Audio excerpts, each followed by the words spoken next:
Mi hermano, les saludo a todos en el nombre de nuestro Señor y Salvador Jesucristo. Bendigo y exalto el nombre de Dios, porque Él es bueno y para siempre su misericordia.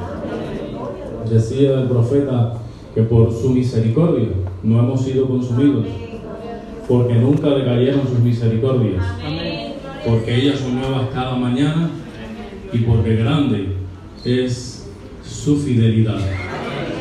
Así que si estamos acá es por una oportunidad que el Señor nos concede. Si somos sus hijos, si somos creyentes, si tenemos fe en Él, es porque Él ha producido en nosotros todo eso para reconciliarnos con Él. Y repito, le agradezco al Señor porque puedo tener esta oportunidad de compartir con ustedes su palabra, que como bien ella misma testifica de sí, es viva y es eficaz y es más cortante que toda espada de dos filos.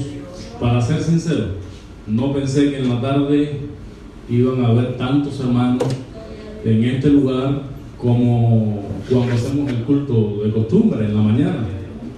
De hecho, me confié en eso y pensé que quizás ni culto se daba, y hasta llegué unos minutos tarde. Irandi me tuvo que llamar pensando que quizás no iba a venir, opino yo, pero bueno es que nos quedemos aquí, decía el discípulo de aquella gran experiencia que tuvieron en la transfiguración del Señor.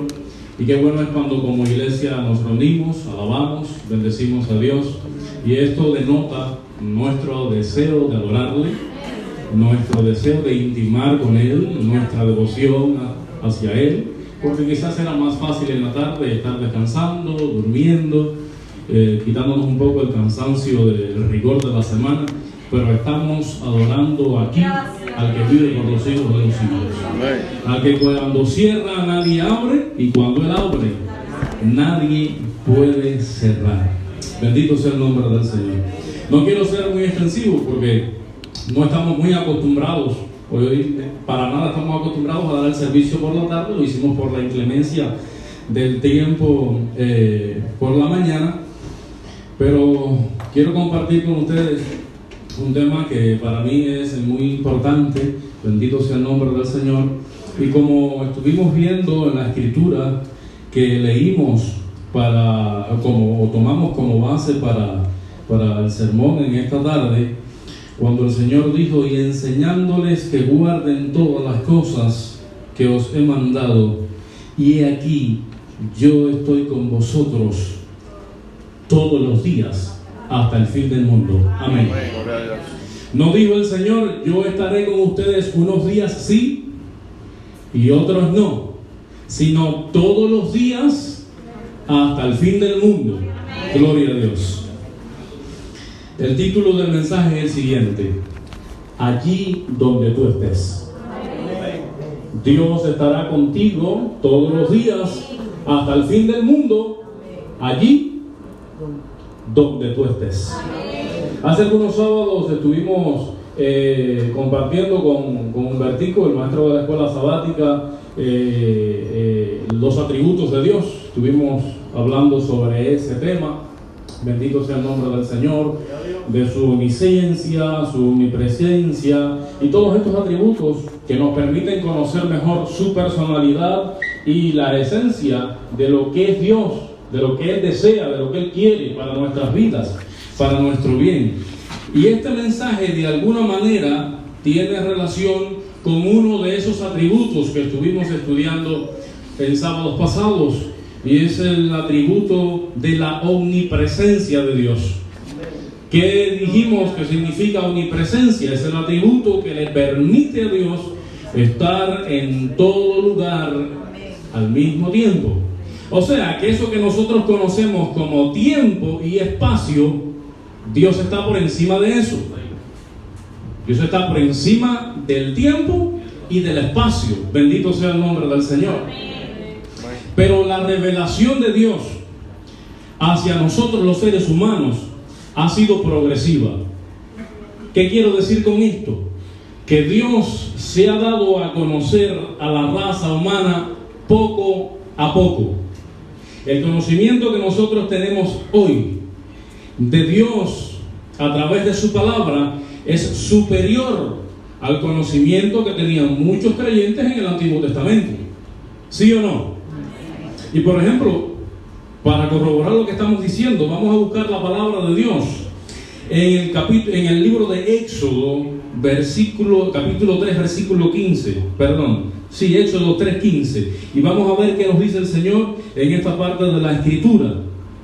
Éxodo 3:15. Para corroborar lo que estamos diciendo. Dice así la palabra del Señor. ¿Lo tenemos acá? ¿No? 3:15. Dice así: además Dios dijo a Moisés: así dirás a los hijos de Israel: Jehová, el Dios de vuestros padres, el Dios de Abraham, el Dios de Isaac y el Dios de Jacob, me ha enviado a vosotros.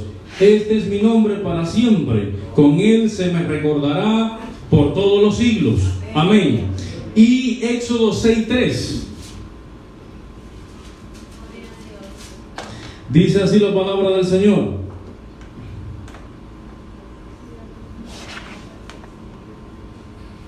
gloria a Dios. Yo soy Jehová, yo me aparecí, a Abraham, a Isaac y a Jacob como Dios omnipotente, pero con mi nombre Jehová no me di a conocer a ellos. Amén.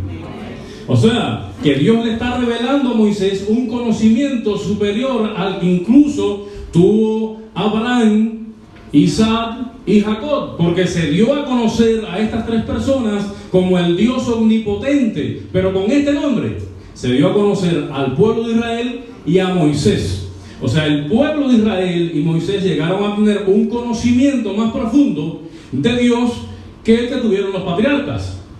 Y asimismo vemos que nadie probablemente haya conocido la gracia de Dios, cómo funciona este asunto, que aunque tratemos de entender, al final es un misterio. Como un Dios que es santo, eminentemente santo, se entrega para rescatarnos a nosotros los pecadores, que somos criaturas suyas. Es el Creador entregándose por las criaturas. Bendito sea el nombre del Señor. No entendemos a plenitud cómo funciona, pero nadie conoció, para mí, este asunto en el Nuevo Testamento como el apóstol Pablo. No hay ningún otro escritor en el Nuevo Testamento que detalle mejor el asunto de la gracia salvadora como el apóstol Pablo. Pero creo que nadie conoció este asunto mejor en el Antiguo Testamento que el rey David. Cuando leemos el Salmo 103, por ejemplo, y creo que Abelito la última vez que predicó estuvo mencionando este asunto. Dice: como el Padre se compadece de los hijos, se compadece Jehová de los que le temen, porque Él mira nuestra condición y se acuerda de que somos polvo. Gloria al Señor. Como el Padre se compadece de los hijos, se compadece Jehová de los que le temen, porque Él nos mira y sabe cuál es nuestra condición, que somos polvo de la tierra. Pero lo llamativo en esto es que esta afirmación del rey David no tenía nada que ver con lo que enseñaban los judíos en esa época. Ellos estaban influenciados por una filosofía que yo lo he mencionado un par de veces, llamada filosofía deuterocanónica, donde los judíos creían que solo Dios podía bendecir y ayudar a aquellos que hacían el bien y que se comprometían con Él en obediencia, y maldecía, hacía pasar por momentos de dificultad a aquellos que no seguían sus preceptos. Y en medio de esta cultura y de este pensamiento se levanta este hombre y dice: no, Dios no es así. Como el Padre se compadece de los hijos, Él se compadece de los que le temen, porque al final Dios sabe que fallaste, pero Él te valora y dice: pero es que no puede dar otra cosa, es que es polvo de la tierra. Bendito sea el nombre del Señor. Entonces Dios se ha revelado al hombre progresivamente. Poco a poco Dios nos ha ido enseñando quién es Él y qué Él desea de nosotros. Bendito sea el nombre del Señor. Y con respecto a la omnipresencia de Dios, indudablemente, no todos los siervos de Dios en el Antiguo Testamento tenían un conocimiento certero de este atributo divino que le permite a Dios estar fuera del tiempo y del espacio. Bendito sea el nombre del Señor. Allí donde tú estés. La Escritura nos menciona de un hombre que era un profeta de Dios. Y bendigo al Señor porque aunque Hernán y yo no nos pusimos de acuerdo, él mencionó ciertas cosas que yo también tendré que tocar en el sermón. Y estamos hablando del profeta Jonás. Es un hombre que tuvo un llamado de Dios para ir a predicarle a Nínive. Los que somos duchos en las Escrituras sabemos de lo que estamos hablando. Y Jonás, motivado por un sentimiento egoísta y nacionalista, porque Nínive era la capital del imperio asirio y los asirios eran sumamente crueles y masacradores con las naciones que conquistaban, dijo: no, yo de ninguna manera voy a ir a predicarle a esta nación. Yo no quiero que se conviertan, yo no quiero que se arrepientan, yo no quiero que exista una oportunidad de gracia ni de misericordia para esta gente.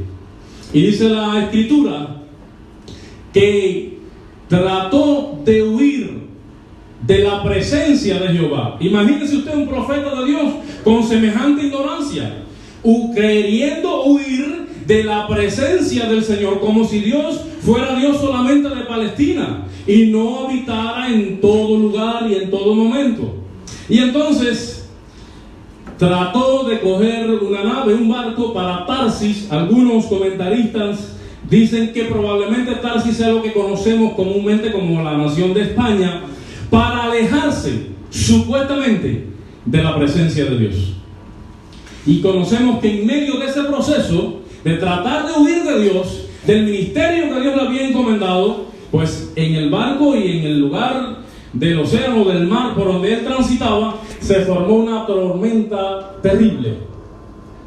Los marineros, quizás con sus habilidades, con su experiencia en la navegación, trataron de solucionar el problema, de ver cómo arreglaban las circunstancias, pero no había solución. Empezaron a quitarle peso al barco, pero no había solución. Hicieron ciertas estrategias, pero no había solución. Y entonces dijeron: bueno, quizás ellos, imagino yo, habían pasado varias veces por allí y nada había acontecido. Quizás dijeron: bueno, esta tormenta repentina y tan fuerte no es común y corriente. Algo está pasando que tiene que ver con lo que está sucediendo. Vamos a echar suerte a ver sobre quién cae y quién es el culpable de esta situación. Y la suerte cayó sobre Jonás. Y sabemos, los que hemos estudiado la palabra, que al final, para arreglar este asunto, Jonás tiene que ser echado al mar, donde Dios había preparado un gran pez que lo tragó y estuvo allí 3 días y 3 noches. Lo llamativo de este asunto es que en medio de aquella situación, cuando ya no había esperanza ni solución para el profeta, él dice: me acordé de Jehová, oré a ti y mi oración llegó a ti hasta tu santo templo. Bendito sea el nombre del Señor. Cuando ya no había solución, en el momento más oscuro de su vida, en la experiencia más amarga que quizás él había pasado, me acordé de Jehová. Quizás vino hacia él luz espiritual. Pero ¿cómo pretendo huir del Dios que sirvo cuando al final de la jornada, ni yéndome de Palestina, podré esquivar su presencia y el llamamiento que me ha hecho? Bendito sea el nombre del Señor. Vemos cómo Dios milagrosamente da solución a este asunto. Y Jonás predicó en Nínive y la ciudad totalmente se arrepintió. Bendito sea el nombre del Señor. Allí donde tú estés, aun cuando le hayas fallado a Dios, aun cuando tú hayas querido imponer tu voluntad y no la de Él, aún allí Él va a estar contigo, porque es un Dios de gracia y de misericordia. Bendito sea el nombre del Señor. Elías fue otro profeta de Dios, que déjenme decir, hermanos, nosotros no tenemos ni idea del compromiso, del valor y del carácter que tenían que tener estos hombres. Porque es muy fácil leerlo, pero siendo tú uno más del pueblo y pararte delante de un rey, decirle, porque tú esto y tú aquello, hay que tener valor y los pantalones bien puestos para hacerlo.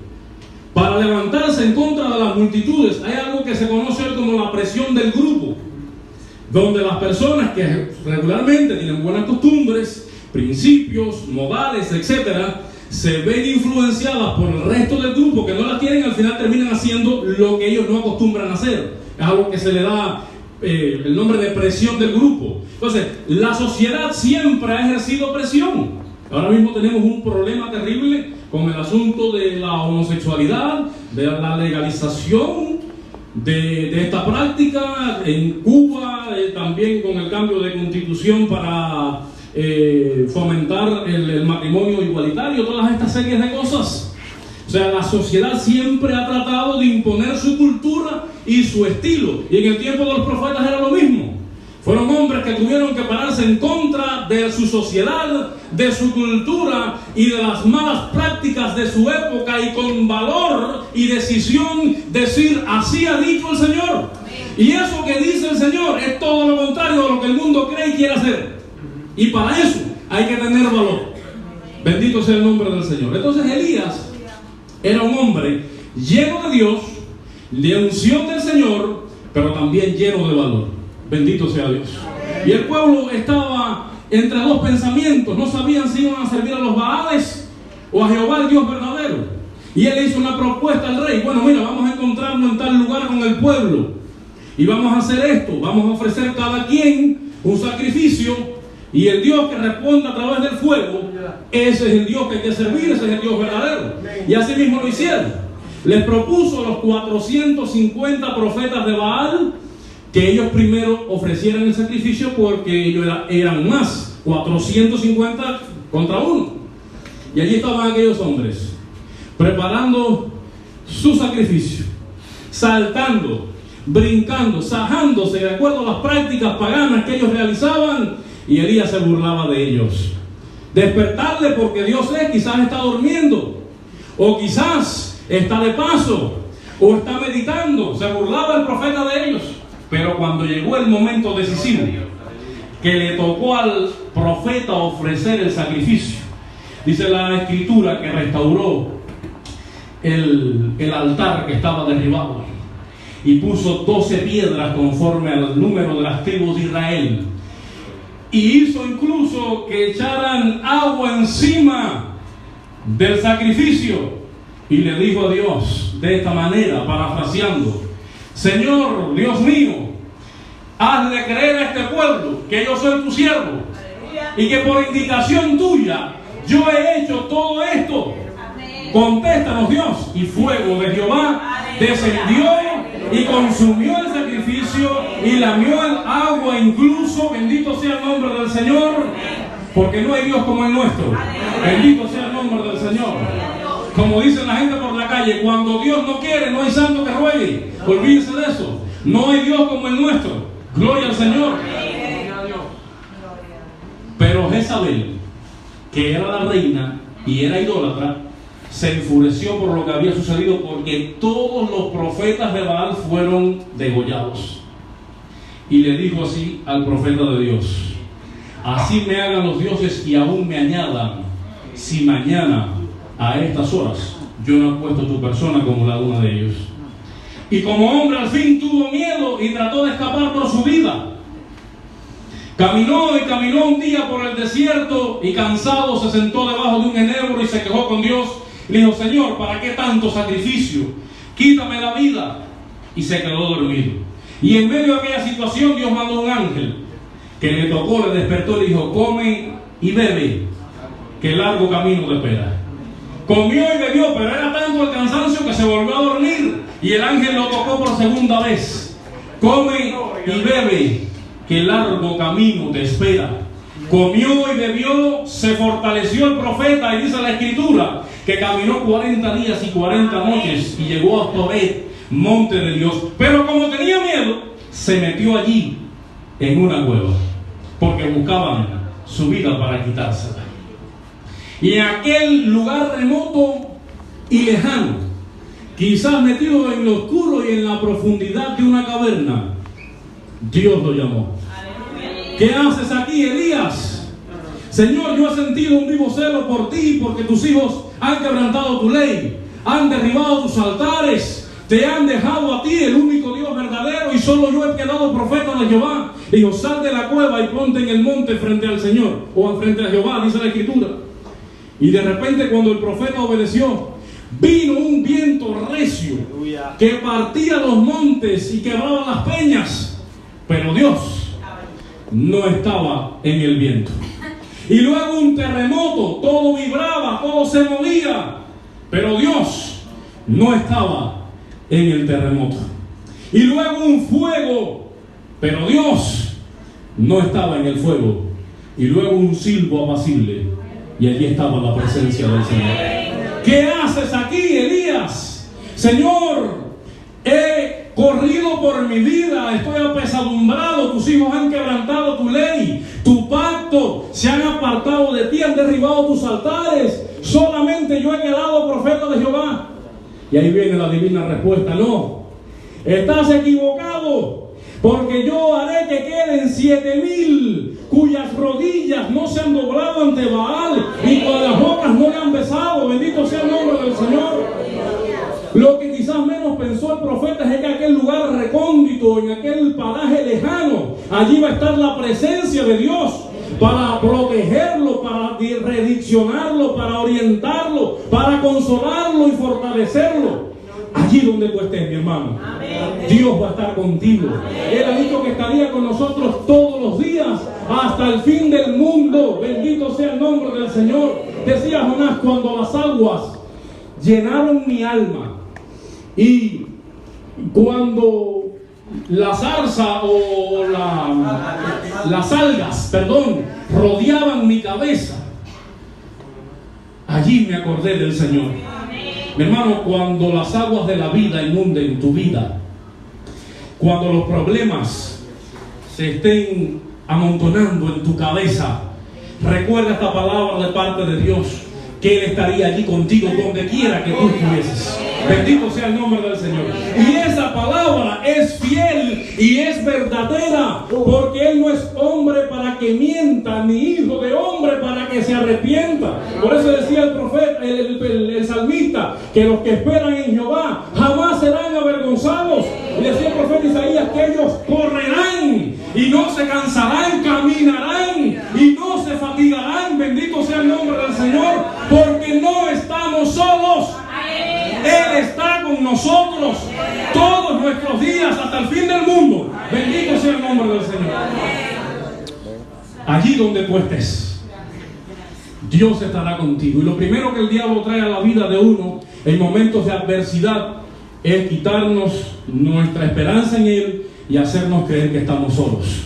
Pero eso es mentira, porque Él es mentiroso desde el principio y padre de mentira, declara la Escritura. No estamos solos.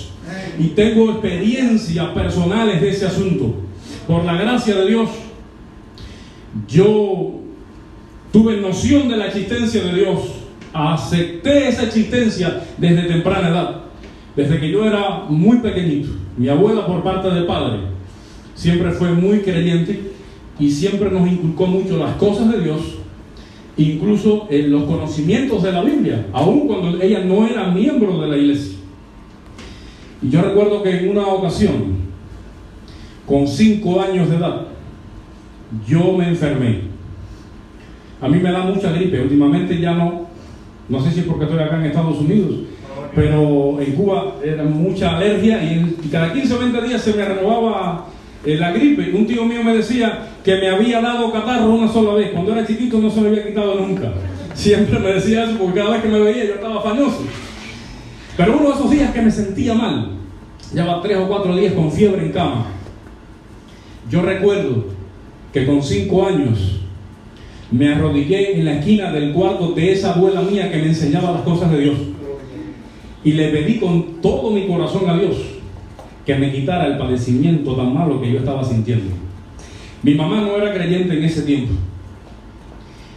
Ella había sido, dice había hecho licenciatura en educación, entonces el materialismo y toda esta serie de cosas que le meten en Cuba a los estudiantes, y ella no creía, pero sin embargo creía en algunas cosas estas del espiritismo y esas cosas. Y entonces me dijo: no, te voy a llevar a casa de Verdesia, que era un señor que santiguaba, los cubanos sabemos lo que estamos hablando, y sobaba al mismo tiempo. Y yo, bueno, no podía decirle a mi mamá que no, y llevándome a casa de ese hombre, yo sentí, hermanos, que una presencia con 5 años vino sobre mí, y el mal que yo tenía salió desde los pies por la cabeza, literalmente. Y le dije a mi mamá: yo estoy sano. No, pero ¿cómo tú me vas a decir que estás sano? Si tú llevas 3 días enfermo. Bueno, yo te estoy diciendo que yo estoy sano. Y efectivamente, Dios me sanó. Bendito sea el nombre del Señor. Eso fue prueba suficiente para que yo supiera desde niño que Dios estaba conmigo. Bendito sea el nombre del Señor. Y cuando comencé mi carrera como pastor, la comencé en Bejucal, siendo todavía un seminarista, y algunos hermanos han vivido en Bejucal o son de Bejucal. Bueno, Raciel ahorita estaba por ahí, no lo veo ahora, y recuerdo que tuve 2 experiencias trabajando en Bejucal con este asunto, hermanos, que parecen insignificantes, pero no lo son, porque nada de lo que Dios nos da es insignificante. ¿Cuántos dicen amén? Amén. Recuerdo que comenzando a pastorear Bejucal, iba todos los fines de semana. Me iba el viernes después del mediodía y regresaba el lunes temprano a la escuela para no perder clases. Y en una de esas experiencias ya me había casado, pero todavía estaba dando los viajes, no habíamos acondicionado ningún lugar para vivir. Recuerdo que pasamos el fin de semana, y cuando regresábamos el lunes, regresábamos exactamente sin un centavo menos ni un centavo más de lo que había que gastar en el pasaje. Exactamente, los 40 centavos de esta guagua con los 40 de la otra, exactamente, ni más ni menos. Pero en ese tiempo la mayor nuestra tenía 4 añitos quizás aproximadamente, y en ese tiempo era muy comilona, comía mucho y siempre le daba hambre, siempre tenía hambre. Y llegamos a La Habana para de ahí coger un bus para el municipio Playa, de ir para la playa Baracoa. Y recuerdo que le ha entrado un hambre a la muchachita, y que tengo hambre, y que tengo hambre. Y nosotros con el pasaje exacto no podíamos gastar nada, hasta que le dijimos, bueno, hay que comprarle algo a la niña, porque ¿qué vamos a hacer? Le compramos un refresquito con no sé qué cosa para que fuera pasando. Cuando llegamos al paradero de playa, y los cubanos saben de lo que estoy hablando, para ir para la playa Baracoa, no había guagua. Había un único camión que iba al Mariel, y la playa Baracoa hacía camino. 2 pesos por persona, teníamos 3 porque habíamos gastado parte del pasaje en lo que le compramos a la niña. Le dije a mi esposa: yo no tengo cara para decirle a ese hombre que está cobrando ahí que yo no tengo, que me falta 1 peso para montarme en ese dichoso camión. No, yo no puedo pasar por esa experiencia. Pero mira, yo hablo con él, me decía ella. Yo hablo con él, le explico la situación, yo le pago el mío y le digo, y yo es que no puedo, se me cae la cara de vergüenza. Y en ese dime que te diré, ya el camión se iba a ir. Y recuerdo que me aparté de la gente para una esquina y doblé mi rostro, cerré mis ojos y le dije: Señor, yo sé que tú tienes poder para todas las cosas, y si yo tengo que pasar por esto por servirte a ti, yo lo voy a pasar. Pero si tú puedes, como dijo Cristo, si tú puedes evitarme esta vergüenza, porque no tengo cara con este tamaño de decirle a otro hombre que me falta 1 peso para montarme en ese camión, ahórramela, Señor. Hermanos, cuando abrí mis ojos, tenía 1 peso delante de mí. Gloria al Señor. Allí donde tú estés, Dios va a estar contigo. Dios no me puso un billete de $100, ni uno de 5, ni uno de 10. El peso que yo necesitaba. Por eso es que decía el apóstol Pablo que teniendo abrigo y sustento, estemos conformes con la voluntad de Dios. Allí donde tú estés, Dios va a estar contigo. Bendito sea el nombre del Señor. En otra ocasión ya nos habíamos mudado. Indudablemente sabemos que Cuba es un lugar de carencias, y de esos fines de semana pobres en los que en las casas quizás había arroz y frijoles como para hacer un con gris. Acordamos que ese fin de semana haríamos con gris y tomate. Esa era la comida del fin de semana. Y cuando fui a comprar los tomates, una libra de tomate valía 2 pesos. Me quedé sin dinero, ni un centavo en el bolsillo. Y mi esposa que compra los tomates y yo que no había dinero. Y que compra los tomates y no había dinero. Hermano, en medio de esa situación, yo no sé si fue la inspiración de Dios, si fue una corazonada, si Dios me iluminó la mente. Los que han vivido en Bejucal saben que hay un canal o un río cerca del campamento que está al costado del pueblo. Y algo me dijo que me metiera para la hierba, para el canal ese. Y cuando entré me encontré una mata de tomates que tenía 13 tomates así, maduros, pintones y verdes, a gustos de consumidor. Gloria al Señor. Comí tomate ese fin de semana. Y mi esposa me dijo, pero si no tenías dinero para comprarlos, sí, pero estos son los mejores. ¿Sabes por qué? Porque esto nos lo regaló el Señor. ¡Aleluya! Allí donde tú estés, Dios va a estar contigo. A veces vivimos tan afanados, turbados, esperanzados en obtener cosas y cosas y cosas. Y nos olvidamos de lo que más tiene valor, de sus promesas que son fieles y verdaderas, de su respaldo, de su consuelo. Bendito sea el nombre del Señor. Allí donde tú estés, mi hermano, Dios va a estar contigo. Y para terminar, porque ya ha avanzado el tiempo, quiero compartir con ustedes una experiencia personal de la vida de un ministro que yo escuché un sermón de él hace aproximadamente 4 años. Y es como decía Hernán, que Dios te puede llamar con una caricia, pero te puede llamar con un cocotazo, como decimos nosotros. Y estamos hablando de un pastor evangelista de años en ministerio, con una iglesia enorme, que pasó por esta situación porque no estamos exentos. Y es la verdad. En medio de su ministerio, él con su esposa tuvo una hija. La niñita a la que él, quien no quiere un hijo, la vio crecer, desarrollarse en la iglesia. Bendito sea el nombre del Señor. Pero cuando llegó el tiempo ya de la adolescencia, la juventud, la muchachita comenzó a descarriarse. Y quiero dar una palabra especialmente a la juventud con esto. Cuídense del mundo. El mundo y sus glorias pasan, pero el que hace la voluntad de Dios permanece para siempre. Juventud, cuídate del mundo. Y se descarrió la muchachita, se enamoró de un inconverso, se fue de la iglesia, se fue de la casa. Y en medio de ese proceso, de aquel hombre, de aquel pastor sufriendo por su hija, en aquella situación, no sé, recuerdo bien si el joven inconverso, borracho o drogado, tuvieron una discusión en su casa, cogió una escopeta que tenía y le disparó en el rostro a la muchacha. Inmediatamente la policía, hospitales, esa serie de cosas, le avisan a los padres, a los pastores de la situación de su hija. Llegan al hospital, su hija prácticamente desfigurada, en un estado crítico, tenía momentos conscientes, pero su estado era sumamente crítico.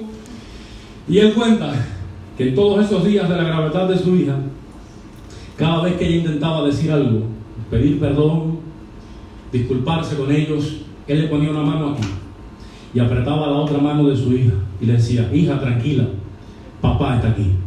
Gloria a Dios.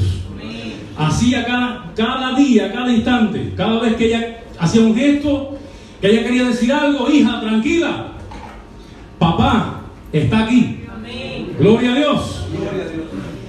A los días, la muchacha se reconcilió con Dios, aún en ese estado crítico. Pidió perdón por haberse apartado, por haberse alejado de Dios. Y después de haberse reconciliado con el Señor la recogió.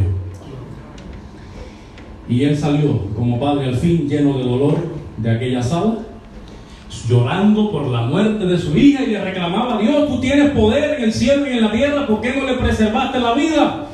Y él cuenta, dice que ha sido una de las experiencias más grandes que ha tenido. Dice que en ese momento, cuando él estaba así quejándose con Dios, sintió una mano que se le paró aquí y le dijo: hijo, tranquilo, papá está aquí. Gloria a Dios.